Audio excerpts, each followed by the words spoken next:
સમાચાર સવારમાં આપનું સ્વાગત છે। તાજના તાજા અને મહત્વપૂર્ણ સમાચારો પર એક નજર કરીએ તે પહેલા ચેનલને સબસ્ક્રાઇબ કરી લો।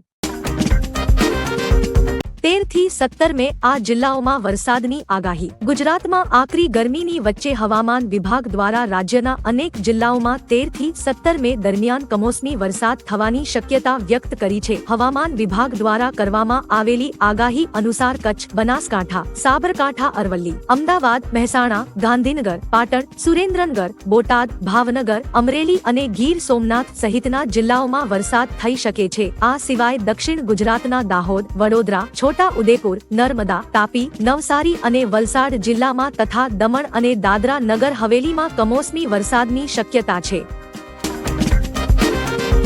દાહોદમાં પવન સાથે વરસાદ ખાબક્યો। હવામાન વિભાગની આગાહી વચ્ચે દાહોદમાં વરસાદ વરસ્યો હતો। દાહોદ જિલ્લાના વાતાવરણમાં અચાનક પલટો આવતા વાદળો છવાયા હતા અને વરસાદ વરસ્યો હતો, જેમાં લીંબડી, કારટ, દેપાડા અને કચુંબર સહિતના વિસ્તારોમાં ભારે પવન સાથે વરસાદ વરસ્યો હતો। વરસાદના કારણે વાહન ચાલકો અને લોકોને હાલાકી ભોગવવાનો વારો આવ્યો હતો। વરસાદને પગલે દક્ષિણ ગુજરાતમાં કેરીના પાકને નુકસાન થવાની ભીતિ સેવાઈ રહી છે। સંકલન સમિતિ ગદ્દાર નીકળી, હું બધાને ખુલ્લા પાડીશ। ક્ષત્રિય સંકલન સમિતિનો અંદરો અંદર ડખો વધી રહ્યો છે। પીટી જાડેજાએ અચાનક સંકલન સમિતિમાંથી રાજીનામું આપી દીધું છે। સાથે જ તેમની ઓડિયો ક્લિપ પણ વાયરલ થઈ છે, જેમાં તેઓ કહી રહ્યા છે કે સંકલન સમિતિ ગદ્દાર નીકળી, મારી પાસે દરેકના પુરાવા છે, એક એક વ્યક્તિને હું ખુલ્લા પાડીશ। સંકલન સમિતિએ તો શેકેલ પાપડ પણ નથી ભાંગ્યો। ક્ષત્રિય સમાજના ગ્રુપમાં ઓડિયો વાયરલ થયો છે, જો કે તેની પુષ્ટિ થઈ નથી। દાહોદના પરથમપુર બૂથમાં પોલીસના ચુસ્ત બંદોબસ્ત વચ્ચે 71% પુનઃ મતદાન। ગુજરાતની દાહોદ લોકસભા બેઠક હેઠળ આવતા મહીસાગર જિલ્લાના સંતરામપુર તાલુકાના પરથમપુર પોલિંગ બૂથ પર પોલીસના ચુસ્ત બંદોબસ્ત વચ્ચે શાંતિપૂર્ણ માહોલમાં પુનઃ મતદાન સંપન્ન થયું હતું, જેમાં કુલ 856 મતદાતાઓએ પોતાના મતાધિકારનો ઉપયોગ કરતા 71.33% મતદાન કર્યું છે। પહેલી વાર કરતા આ વખતે 2.33% વધુ મતદાન થયું છે। મહત્વનું છે કે બૂથ પર ગેરરીતિ થયા બાદ રિપોર્ટને ધ્યાનમાં લઈને ચૂંટણી પંચ દ્વારા આ બૂથ પર પુનઃ મતદાનનો આદેશ આપવામાં આવ્યો હતો।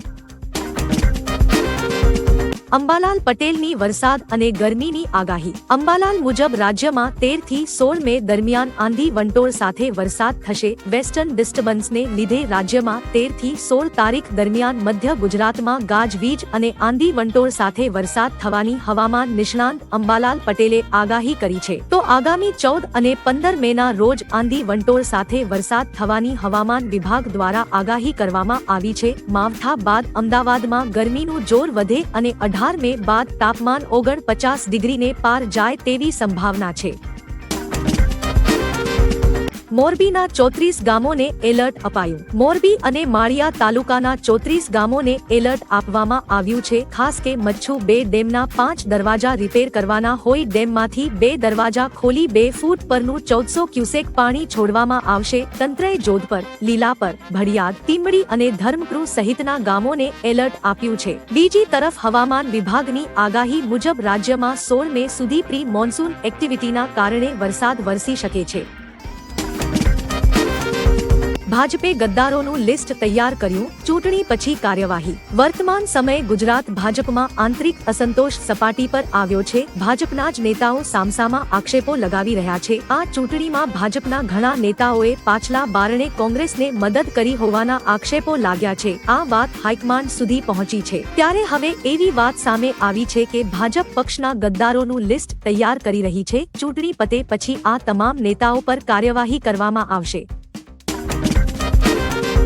ક્ષત્રિય સમાજને ધમકી। પદ્મિની બા વાળાના પતિ ગિરિરાજસિંહ વાળાની એક ઓડિયો ક્લિપ વાયરલ થઈ છે, જેમાં તેઓએ ક્ષત્રિય સમાજને ધમકી આપતા કહ્યું કે પદ્મિની બા વાળા મારા પત્ની છે। હવે આ બાબતે કોઈ પણ ચર્ચા કરવાની થતી જ નથી। હવે કોઈ પણ દરબારનો દીકરો મારા પત્ની વિશે ઓડિયો કે વિડિયો વાયરલ કરશે તે વિશે મજા નહીં આવે। આ કોઈ તમારા બાપની પ્રોપર્ટી નથી, આ મારા પત્ની છે। અમે સમાજનું કામ કરીએ છીએ। જો કે આ ઓડિયોની પુષ્ટિ થઈ નથી। યમુનોત્રીમાં યાત્રાળુઓનું ઘોડાપૂર. અખાત્રીજના દિવસે યમુનોત્રી ધામના કપાટ ખુલ્યા બાદથી યાત્રાળુઓનું ઘોડાપૂર ઉમટ્યું હતું. ચારધામ યાત્રા શરૂ થતા હજારોની સંખ્યામાં શ્રદ્ધાળુઓ અહીં આવી રહ્યા છે. ક્ષમતા કરતા વધારે લોકો આવતા દુર્ઘટના તેમજ જીવનું જોખમ ઊભું થયું છે, જેના વિડીયો પણ સામે આવ્યા છે. ભીડના કારણે વહીવટી તંત્રની ચિંતા વધી છે. ઉત્તરાખંડ પોલીસ દ્વારા લોકોને રવિવારે યમુનોત્રીના જવાની અપીલ પણ કરી હતી. પીઓકે જોઈતું હોય તો 400 સીટ આપો. આસામના મુખ્યમંત્રી હેમંત બિસ્વા શર્માએ બિહારના બેગુસરાયમાં એક સભાને સંબોધતા કહ્યું કે અમે શા માટે 400 થી વધુ બેઠકો જીતવાની વાત કરી રહ્યા છીએ. નરેન્દ્ર મોદીની આગેવાની હેઠળ દેશમાં યુસીસી લાગુ કરવા, મથુરામાં કૃષ્ણ જન્મભૂમિ પર ભવ્ય મંદિર બનાવવા અને પાકિસ્તાન પાસેથી પીઓકે પાછું મેળવવા માટે અમારે 400 સીટની જરૂર છે. ઉપરાંત તેમણે કહ્યું કે ભગવાન રામ નથી ઈચ્છતા કે રાહુલ ગાંધી તેમના દર્શન કરે. નરેન્દ્ર મોદી 75 વર્ષે પણ રિટાયર નહીં થાય. હૈદરાબાદમાં પ્રેસ કોન્ફરન્સ કરીને અમિત શાહે કહ્યું કે વડાપ્રધાન નરેન્દ્ર મોદી 75 વર્ષે પણ રિટાયર નહીં થાય. નરેન્દ્ર મોદી 75 વર્ષના થશે તેમાં વિપક્ષે ખુશ થવાની જરૂર નથી. ભાજપના બંધારણમાં ક્યાંય નથી લખ્યું કે 75 વર્ષ પછી વડાપ્રધાન ના બની શકાય. નરેન્દ્ર મોદી જ દેશનું નેતૃત્વ કરશે. આગામી ટર્મ પણ મોદી જ પૂરી કરશે. ઉલ્લેખનીય છે કે કેજરીવાલે દાવો કર્યો હતો કે આવતા વર્ષે મોદી રિટાયર થઈ જશે.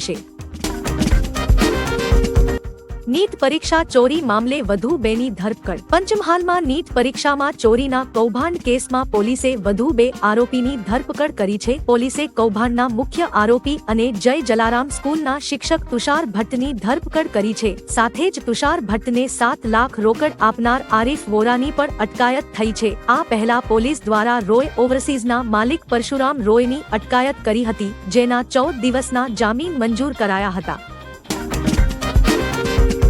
ભાજપ નેતાના પુત્રનો ઓડિયો વાયરલ થયો. કહ્યું કોંગ્રેસને વોટ આપો. ભાજપના પૂર્વ મંત્રી જવાહર ચાવડાના દીકરાનો કોંગ્રેસને મત આપવાની અપીલ કરતો ઓડિયો વાયરલ થયો છે, જેના કારણે નવો વિવાદ શરૂ થયો છે. જવાહર ચાવડાનો પુત્ર રાજ ચાવડા કહી રહ્યો છે કે આ વખતે કોંગ્રેસને મત આપીને જૂની હારનો હિસાબ બરાબર કરવાનો છે. એવી વાત સામે આવી છે કે જવાહર ચાવડાનો દીકરાએ માણાવદરની પેટા ચૂંટણીમાં કોંગ્રેસને મત આપવાની અપીલ કરી હતી. જો કે ઓડિયોની પુષ્ટિ થઈ નથી.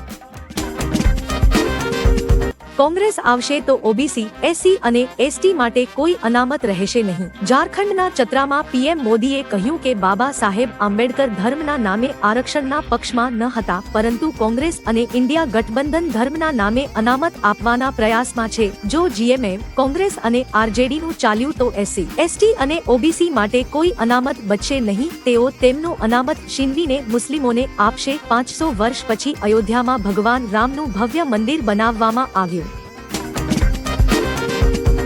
ઈડીએ ઝારખંડના મંત્રી આલમગીર આલમને મોકલ્યું સમન્સ. નોટોના પહાડ મામલે થશે પૂછપરછ. ઈડીએ ઝારખંડ સરકારના મંત્રી આલમગીર આલમને સમન્સ મોકલ્યું છે. તેમણે 14 મેના રોજ રાંચીના ઝોનલ કાર્યાલયમાં હાજર થવાનું કહેવામાં આવ્યું છે. હાલમાં જ તેમના સચિવ સંજીવ લાલના નોકર જહાંગીર આલમને ફ્લેટથી 32.5 કરોડ રૂપિયા મળ્યા હતા. સૂત્રો દ્વારા મળતી માહિતી મુજબ મંત્રી આલમગીર આલમની આ મામલે જ પૂછપરછ કરવામાં આવી શકે છે. જેલમાં 15 દિવસ માટે મારું ઇન્સ્યુલિન બંધ કરી દીધું. દિલ્હીના મુખ્યમંત્રી અરવિંદ કેજરીવાલે ગઈકાલે એક રોડ શો દરમિયાન ભાજપ ઉપર આક્ષેપ કરતા કહ્યું કે જ્યારે હું તિહાડ જેલમાં હતો ત્યારે 15 દિવસ સુધી મારું ઇન્સ્યુલિન બંધ કરી દીધું હતું. જ્યારે હું જેલની બહાર હતો ત્યારે દરરોજ 52 યુનિટ ઇન્સ્યુલિન લેતો હતો. કદાચ મારી ભૂલ ખાલી એટલી જ છે કે દિલ્હીના લોકો માટે મેં સારી શાળાઓ બનાવી અને સરકારી હોસ્પિટલોની સુવિધા વધારી. ઈરાનની ખુલ્લી ધમકી. કહ્યું અમે પરમાણુ બોમ્બ ફેંકીશું. મુસ્લિમ દેશ ઈરાને ધમકી આપી છે કે જો તેના અસ્તિત્વ પર જોખમ લાગશે તો તે પરમાણુ હુમલો કરી દેશે. ઈરાનના સર્વોચ્ચ નેતા આયાતુલ્લાહ અલી ખામેનીના સલાહકારે કહ્યું છે કે ઇઝરાયલ સુધરવાનું નામ નથી લઈ રહ્યું. જો અમને ઇઝરાયલથી ખતરો લાગશે તો અમે પરમાણુ યુદ્ધ નીતિને પણ ભૂલી જઈશું. એર સ્ટ્રાઇકમાં પોતાના કમાન્ડરના મોત બાદ ઈરાન ઇઝરાયલ પર ગુસ્સે થયું છે. અયોધ્યાની મસ્જિદમાં હું પગ નહીં મૂકું. અસદુદ્દીન ઓવૈસીએ એક ઇન્ટરવ્યુમાં રામ મંદિર અને બાબરી મસ્જિદ વિશે વાત કરી છે. તેમણે કહ્યું કે સુપ્રીમ કોર્ટે આસ્થાના આધારે ચુકાદો આપ્યો છે. અયોધ્યાના ધનીપુરમાં બની રહેલી મસ્જિદ અંગે કહ્યું કે તેમાં નમાઝ પઢવી એ ગુનો છે. તમે ત્યાં તાજમહેલ બનાવી દેશો તો પણ હું પાછું વળીને નહીં જોઉં. મારી લડાઈ મસ્જિદની જમીન માટે હતી. 5 એકર જમીન તો મને ગમે ત્યાં ભીખમાં મળી જાત.